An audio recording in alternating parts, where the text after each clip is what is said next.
Hey everyone, this is Razorfinger and you better buckle up because it's gamer time.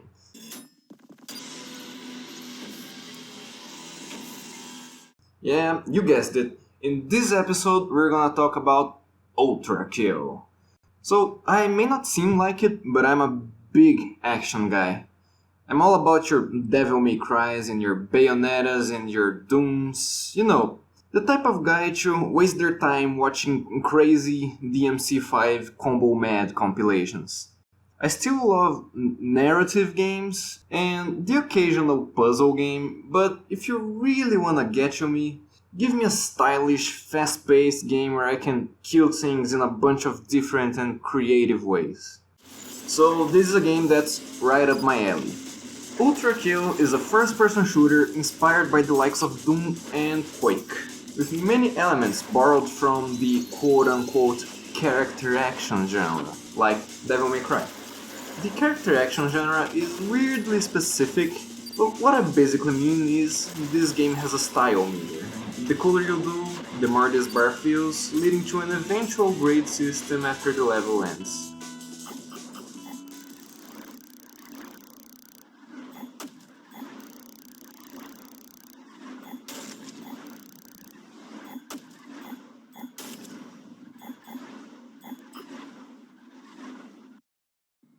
Not sure if that's really what defines the genre, but anyways. The game is made by Hakita, with the help from these guys. Alright, let me get this out of the way. This game is fucking awesome. Honestly, as of writing the script, I'm kind of at a loss for words to describe how much I love it. The game starts with a very simple tutorial, where, besides basic movement, you learn one of ULTRAKILL's core mechanics. You heal by bathing in the blood of your enemies. 1. That's fucking awesome. And 2. That's quite an interesting mechanic, inspired by Doom 2016's execution system, but with the cool twist that in this one there are no invincibility frames. So even more so than in Doom, this becomes a big high-risk, high-reward mechanic, as you have to know exactly when it's safe to get close, especially on the bosses. Also, when I say the game teaches you basic movement, it's not basic at all, actually. You can wall jump, slide, dash, ground slam, punch, and a bunch of other secret movement tech that you only see speedrunners doing. It's a fast game. You can't stop moving for more than a couple seconds, so moving has to feel great, and I think it does a pretty good job at that. Anyway, after the tutorial, you get the pistol and we get one of those incredibly stylish title cards that I showed in the beginning of the video. It really gave me the shield the first time around. And that's where actual combat starts. You have a regular shot, a special secondary shot, and a weak melee punch. Oh wait, I forgot to mention, your weak melee punch can do this. Yeah, that's awesome. I love the millisecond screen freeze and white flash that happens when you hit a successful parry. With good timing, you can also pair your own shotgun blasts, and that's awesome to watch on speedruns.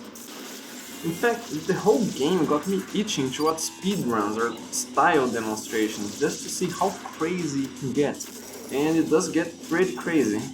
When it comes to your gun attacks, the game usually has a higher focus on your secondary special shots. Normal shots can headshot, which is nice, and the special shots do have a bit of a cooldown, but they do such devastating damage that your basic attacks can't even compare. It's something I do understand. Guns don't usually have things like combos in games, so if the normal shot was too powerful, you probably resort to only pressing the left mouse button and do nothing else, and that's just not stylish enough. Later on, when you have more special attacks, your options start to open up, and things get a lot crazier.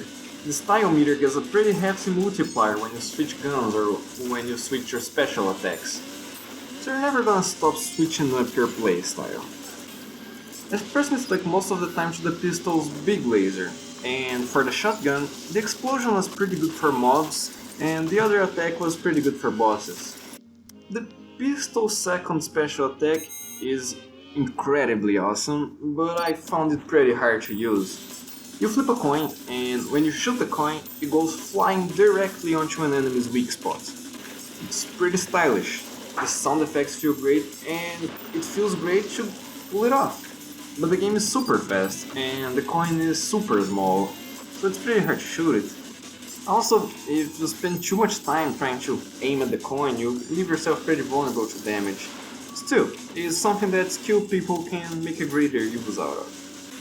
As I briefly mentioned before, the game has some parkour mechanics that are interestingly connected to the combat. You get style points for things like air kills and the style multiplier while sliding. Again, it's something that's hard to perform, but feels great when you manage to do so. The whole game really makes an effort to make you focus on the style meter, as everything you do impacts it in some way. Just like in Devil May Cry, it's an amazing feeling seeing the meter go from shitstorm to ultrakill. And then there's the bosses. All bosses in general are pretty brutal, and don't give you much of a moment to breathe, which is great. You'll always be jumping around, charging specials, switching weapons and sliding out of danger, trying to occasionally get a big hit up close so you can get a good chunk of healing out of their blood. This really is when the healing mechanic shines, as the longer and considerably harder battles wear your life down bit by bit, so the healing really helps out. The final boss in particular was a great example of this, where by learning his patterns you can know when you have an opportunity to get up close.